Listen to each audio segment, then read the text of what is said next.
সামনে ভাষণ রাখবেন। আমরা যার কথা শোনার জন্য দীর্ঘক্ষণ অপেক্ষা করে আছি, আমাদের রাজ্যের প্রাণপ্রিয় মুখ্যমন্ত্রী আদরণীয় প্রফেসর ডক্টর মানিক শাহ মহোদয়।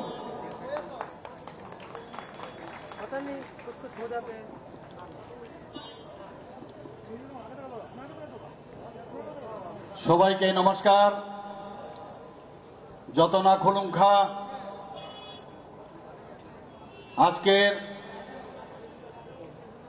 যে এখানে বিশাল আমাদের ভারতীয় জনতা পার্টির যুব মোর্চার যে সমাবেশ, যে র্যালি, সেই র্যালিকে সামনে রেখে আমাদের মাঝে মঞ্চে উপস্থিত আছেন ত্রিপুরা প্রদেশ বিজেপির মাননীয় সভাপতি, যিনি ওনার মূল্যবান বক্তব্য আমাদের সামনে রেখেছেন, শ্রী রাজীব ভট্টাচার্য মহোদয়।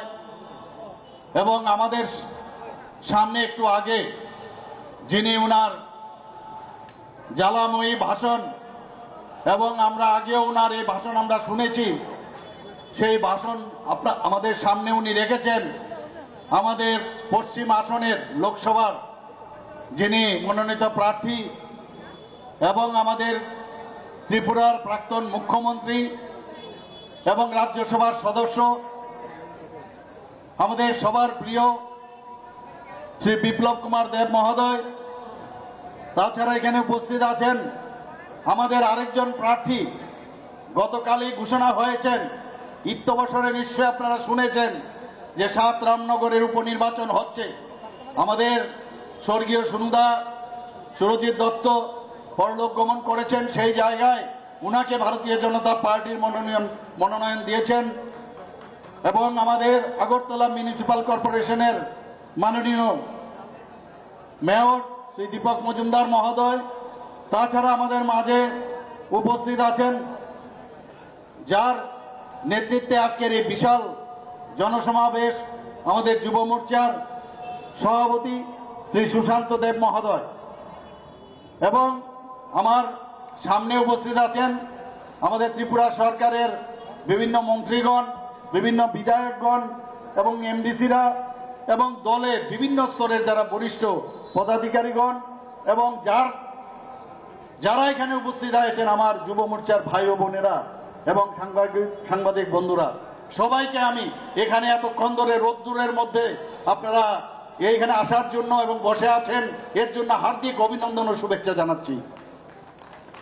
বন্ধুগণ, যশস্বী প্রধানমন্ত্রী নরেন্দ্র মোদীজি বারবার যেটা বলেন যে আমাদের ভারতবর্ষের যে লোক সংখ্যা, সেই লোক সংখ্যার 65% হচ্ছে আমাদের যুব সম্প্রদায়। বারবার উনি এই কথাটা বলেন এবং পৃথিবীর যে কোনো জায়গায় উনি যান যখন বারবার সবাইকে স্মরণ করিয়ে দেন যে আমার সবচেয়ে বড় শক্তি হচ্ছে আমাদের যুব শক্তি। এবং ত্রিপুরাতেও আজকে আপনারা যেভাবে বিভিন্ন ত্রিপুরার বিভিন্ন প্রান্তে থেকে আপনারা এখানে এসেছেন তা কিন্তু আজকে আপনারা প্রমাণিত করেছেন। আমি সত্যিই আনন্দিত আজকে এত বড় জনসমাবেশ এখানে আমাদের যুব ভাই বোনেরা এখানে করেছেন। আমাদের সবচেয়ে বড় যে বিষয়, আমরা এতদিন ধরে রাজনীতি আমরা করে এসেছি, আমরা রাজনীতির ত্রিপুরার যে অবস্থা আমরা দেখেছি, সবসময় একটা রাজ্যের যে আইন শৃঙ্খলার যে অবনতি আমরা দেখেছি। ইলেকশন আসলে তো কথাই নেই, আমরা অগ্নিসংযোগ দেখেছি। যারা বিরোধী দলের যারা প্রার্থী ছিল তাদের প্রাণনাশের কথা আমাদের মাননীয় সভাপতি এখানে বলেছেন, যারা বিধায়ক ছিল তাদেরও প্রাণনাশের কথা উনি বলেছেন। সারা ত্রিপুরাতে এইরকম একটা অবস্থা, অগ্নিসংযোগ, ধর্ষণ, এবং ইলেকশনের পর দেখা গেছে আমাদের যারা বিরোধী দলের যারা ফলোয়াররা ছিল ত্রিপুরা থেকে চলে যেতে হতো। কিন্তু আজকের কি পরিবেশ, আজকে ত্রিপুরার আইন শৃঙ্খলার কথা যদি আমি বলি, সারা ভারতবর্ষের মধ্যে 28টা রাজ্যের মধ্যে আমাদের নিচের দিক থেকে গত বছর 5ম স্থানে ছিল, এবার 3য় স্থানে চলে এসছে। বন্ধুগণ, সেটা একমাত্র সম্ভব হয়েছে আমাদের নীতির কারণে। আমাদের মাননীয় প্রধানমন্ত্রী জি বারবার বলেন যে শান্তি সম্প্রতি যদি না থাকে কোনো দেশের এবং কোনো রাজ্যের কোনোদিন উন্নয়ন হয় না। আজকে আমরা দেখছি সারা ভারতবর্ষ থেকে মানুষ ত্রিপুরাতে আসতে চাইছে, ওরা ইনভেস্ট করতে চাইছে, এবং বিভিন্ন যারা আমাদের ইনভেস্টাররা এখানে এসছে, এর মধ্যে আমরা দেখেছি আমাদের জিডিপির যে মাত্রা সেটা অনেকটা বেড়ে যাচ্ছে এখানে। বন্ধুগণ, আমরা গত 22 তারিখ জানুয়ারির আমরা দেখেছি যে মাননীয় প্রধানমন্ত্রীজি যখন রাম মন্দিরে আমাদের রামলালার প্রাণ প্রতিষ্ঠা করেছেন, সারা ভারতবর্ষের মধ্যে একটা রামময় হয়ে গেছে। আমরা গতকাল এখানে আস্তাবল মাঠে গেছি, গীতার পাঠ হয়েছে এই রাম মন্দিরে, যে রামলালার যে প্রাণ প্রতিষ্ঠা হয়েছে সেটাকে সামনে রেখে। গীতাময়, আমি আরেক জায়গায় আজকে সাংবাদিকরা যখন আমাকে প্রশ্ন করলো, আমি বললাম আগে রামময় হয়েছিল, এখন গীতাময় হয়ে গেছে, এবং আমাদের সেটার একমাত্র কৃতিত্ব যায় আমাদের মাননীয় প্রধানমন্ত্রীজির উপর। আমরা জানেন আমাদের মাননীয় প্রধানমন্ত্রীজি বিকশিত ভারত এবং আমরা প্রতি করে সুশাসন, সেটা আমরা করেছিলাম। প্রধানমন্ত্রীজি বারবার বলছেন আমরা সমস্ত মানুষের কাছে যে বেনিফিশিয়ারি স্কিমগুলো আছে মানুষের ঘরে ঘরে আমাদের পৌঁছাতে হবে। বিকশিত ভারত সংকল্প যাত্রা শুরু হয়েছে, এবং আমাদের ত্রিপুরাতে মাননীয় প্রধানমন্ত্রীজি যে গ্যারান্টির গাড়ি এখানে পাঠিয়েছেন, সমস্ত ঘরে ঘরে, সমস্ত ডিসি থেকে আরম্ভ করে, জিপি থেকে আরম্ভ করে, মিউনিসিপ্যালিটি থেকে আরম্ভ করে, নগর পঞ্চায়েত, সমস্ত জায়গায় সেই এলসিডির গাড়ি আপনারা দেখেছেন গেছে। এবং সেখানে কেন গেছেন উনি বলছেন যে অনেক জায়গার মধ্যে অনেকে জানে না যে কিভাবে এই বেনিফিশিয়ারি স্কিমগুলো তার লাভগুলো নেবে, তার জন্য তাদেরকে সচেতন করা। এই যে মাননীয় প্রধানমন্ত্রীর যে ইচ্ছা, সেই কাজটা আমরা দেখেছি। আপনারা দেখেছেন আমরা প্রধানমন্ত্রীর 2022-এ ওনার 17 সেপ্টেম্বর ওনার জন্মদিনে আমরা প্রতি ঘরে সুশাসন শুরু করেছিলাম। সেখানেও একই আছে, প্রতিটা ঘরে ঘরে আমরা গেছি, সেখানে গিয়ে মানুষের কাছে আমরা পৌঁছে দিয়েছি যে মৌলিক যে সুযোগ সুবিধাগুলো সেইগুলো পৌঁছে দেওয়ার জন্য আমরা কাজ করেছি। আপনারা 2023-এ আপনারা দেখেছেন ত্রিপুরার ইতিহাসে এত সুন্দরভাবে নির্বাচন কোনোদিন ত্রিপুরার ইতিহাসে হয়নি। 2023-এ আমরা দেখিয়ে দিয়েছি যে কোন রকম গন্ডগোল ছাড়া, কোন রকম আইন শৃঙ্খলার অবনতি ছাড়া একটা ইলেকশন করা যায়, সেটা 2000 ইলেকশনের বিধানসভাতে আমরা দেখিয়েছি।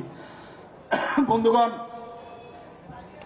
আমরা কি শুনতাম যে অশুভ যে জোট হয়েছে কংগ্রেস সিপিএম চলে আসছে।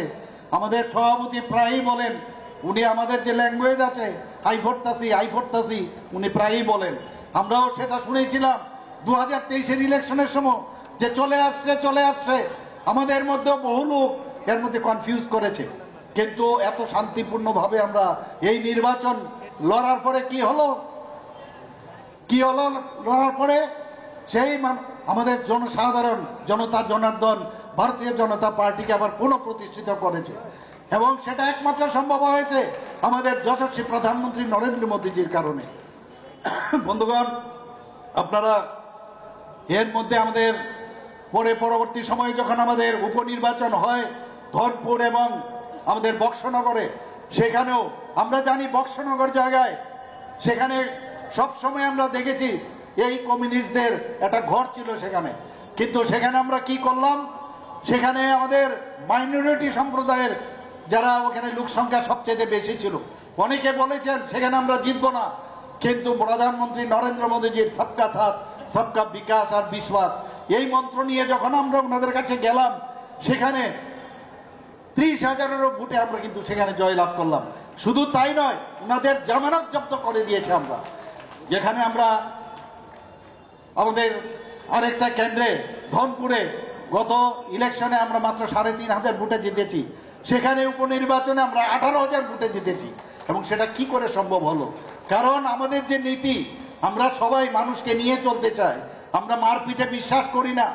তো এতদিন ধরে কংগ্রেস এবং সিপিএম এর এদের যে চিন্তাধারা যে সব সময় একটা ঘোলা জল করো আর সেই ঘোলা জলের মধ্যে মাছ ধরার যে নীতি, সেটা এতদিন ধরে চলে আসছিল। আমার দুঃখ হয়, খুবই দুঃখ হয় যে এটাও দেখে যেতে হয়েছে।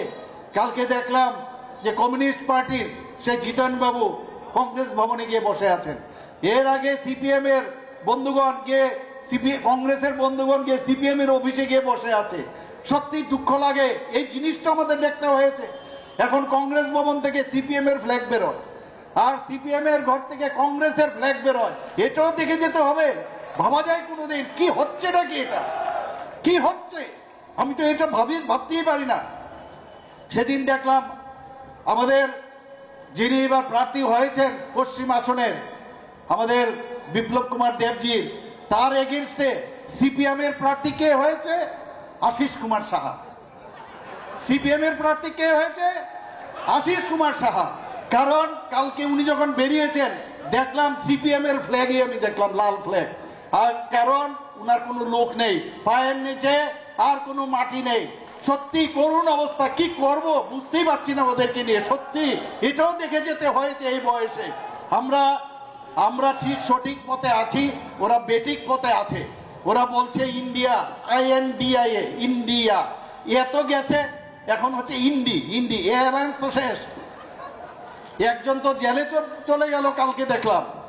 এরপরে কি হবে? একটা একটা করে সেই আই অব্দি চলে আসবে যে আমি আছি, আর কেউ নেই। আমার তো মনে হচ্ছে ওই যে শোলের যে একটা, আপনারা জানি না এখানে আমার সব যুব ভাইয়েরা আছেন, ওনারা দেখেছেন কিনা শোলে যে সিনেমাটা, আসরানি বলছিল যে ওর কাছে খবর গেছে পিস্তল আ চুকা হয়। এই খবর পেয়ে ও সমস্ত তার যে সেই জেলের সমস্ত সন্ত্রীরা নিয়ে চলে গেছে, বলছে হল্ট, আধা ডাইনে আধা বায়ে और বাকি মেরা সাথ হাও। তো পিছে তাকিয়ে দেখে আর ওর সাথে আর কেউ নেই। তো এদের অবস্থাটা হয়েছে এইরকম। এখন ওরা মাঝখানে বলছে যে তিপ্রা মথার সাথে আমরা কেন অ্যালায়েন্স করলাম। তোমরা যখন তিপ্রা মথার সাথে বসে বসে কত রকম গল্প, কত হাসি, অট্ট হাসি, কি মজা করে কথাবার্তা আমরা দেখতাম ওদের সেই, আর দেরি না করে সাথে সাথে সোশ্যাল মিডিয়ার মধ্যে ফটো দিত, এইবার দেখিয়ে দেব কিভাবে ইলেকশন হবে। কিন্তু ওই যে শিয়ালের গল্পটা, আঙুর ফল টক, সেটা হয়েছে। এখন মাথাকে বকাবকি করছে ওরা। তো এই তো হচ্ছে এদের রাজনীতি। যখন যেটা সম্ভব, যেটা হয় তবেই ভালো, না হলে খারাপ। এই রাজনীতির ঊর্ধ্বে উঠে ভারতীয় জনতা পার্টি সঠিক পথে চলছে। আমাদের সাথে IPFT ছিল আগে, এখন আমাদের সাথে চলে এসছে তিপ্রামতা। বুঝে গেছে যে আমাদের যশস্বী প্রধানমন্ত্রী নরেন্দ্র মোদী ছাড়া এই দেশ কেউ সামনের দিকে এগিয়ে নিয়ে যেতে পারবে না।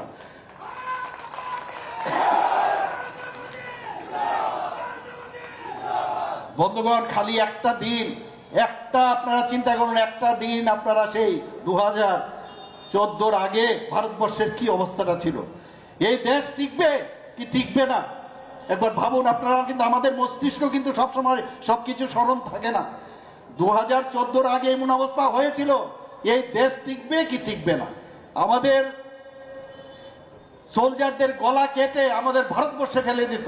আর কথায় কথায় তো সেই চাইনিজরা আমাদের চোখ রাঙাতো।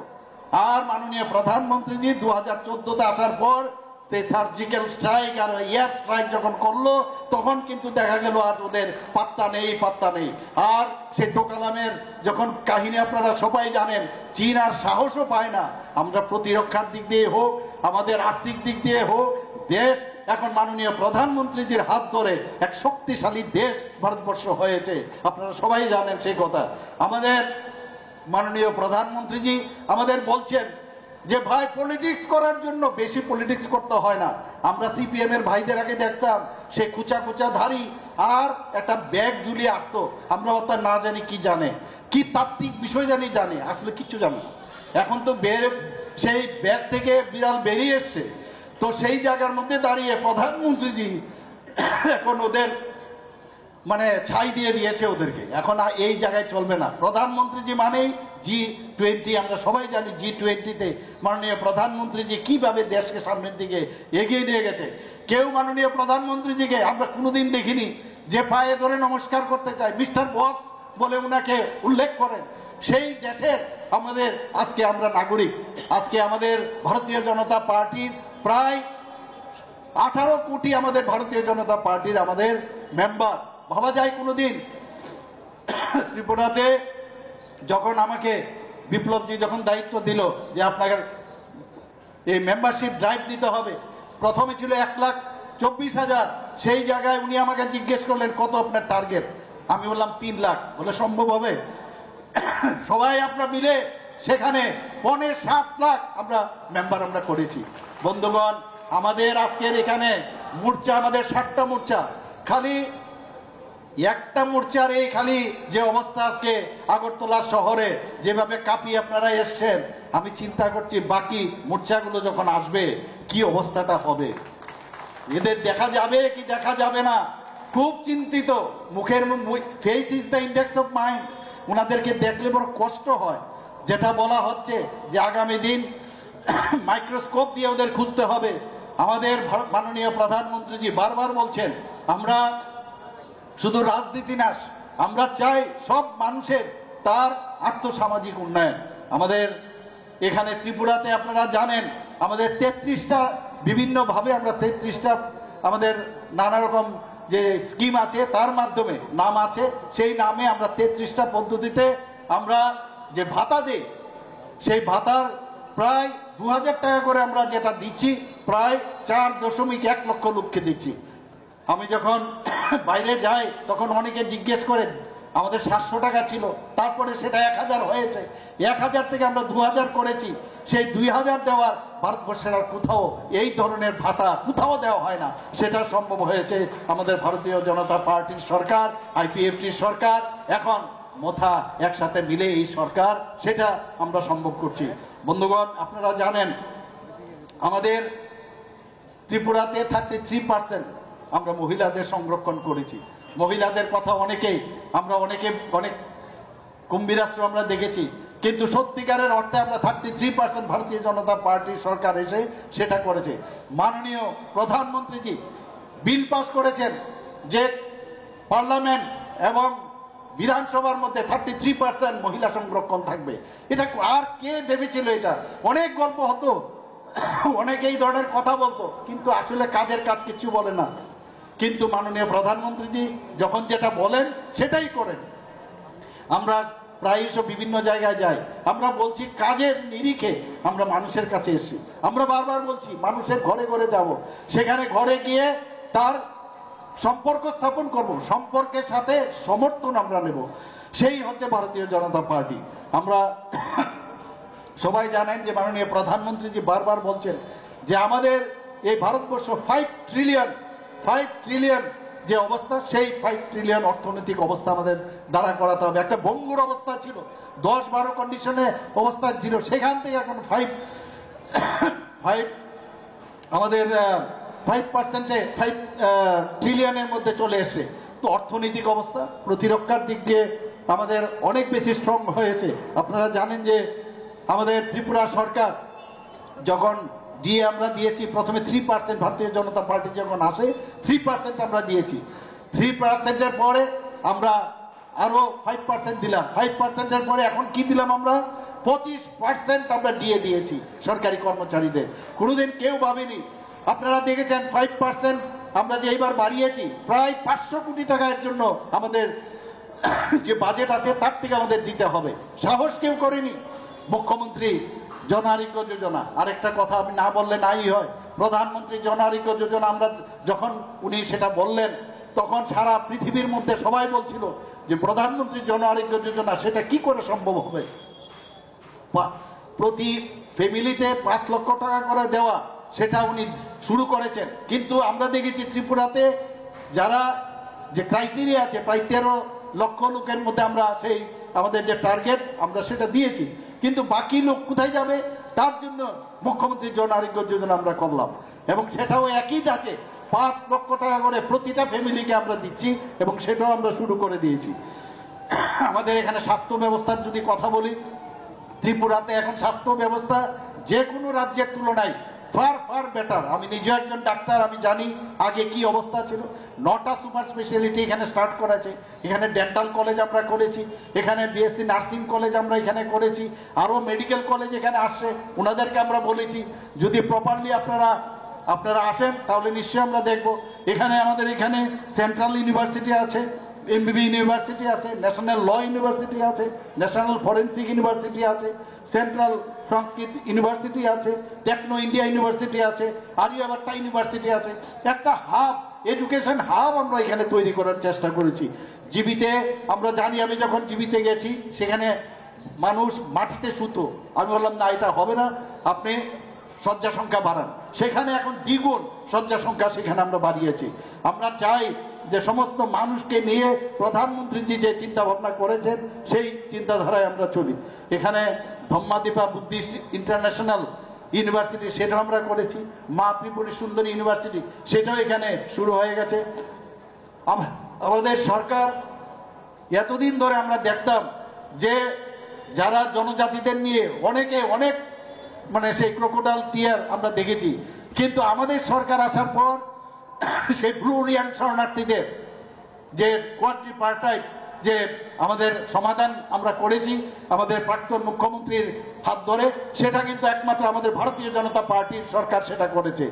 ন্যাশনাল এডুকেশন পলিসি 2020, সেটা মাননীয় প্রধানমন্ত্রীজি বুঝেছেন যে যদি আমরা এডুকেশন পলিসি প্রপারলি না করি তাহলে আমাদের দেশ, আমাদের যে যুব ভাইরা আছেন, বোনেরা আছেন, তাদের সঠিক পথে আমরা যেতে পারবো না। আমরা প্রধানমন্ত্রীজি বারবার বলেন reform, perform, transform and inform. এই উনার যে মার্গদর্শন, সেই মার্গদর্শনে আমরা চলি। বন্ধুগণ, এখানে অনেক আমার বোনেরা আছেন, মেয়েরাও আছেন।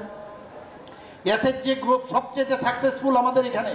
আগে মাত্র 4000 এখানে এসএইচজি গ্রুপ ছিল, সেই জায়গায় এখন 56,000 আমাদের এসএইচজি গ্রুপ হয়েছে এখানে। বন্ধুগণ, আমরা এর মধ্যে এইবারের বাজেটে আমরা ঠিক করেছি যারা এখানে বোনেরা আছেন, মহিলারা আছেন, পিঙ্ক টয়লেট আমরা দেওয়ার চিন্তা এবারের বাজেটে আমরা ঠিক করেছি, যেন দূর থেকে দেখলে বোঝা যায় যে না, এই টয়লেট শুধুমাত্র মহিলাদের জন্য। আমরা ই ক্যাবিনেট আমরা শুরু করেছি, যেটা কোনোদিন কেউ ভাবেনি।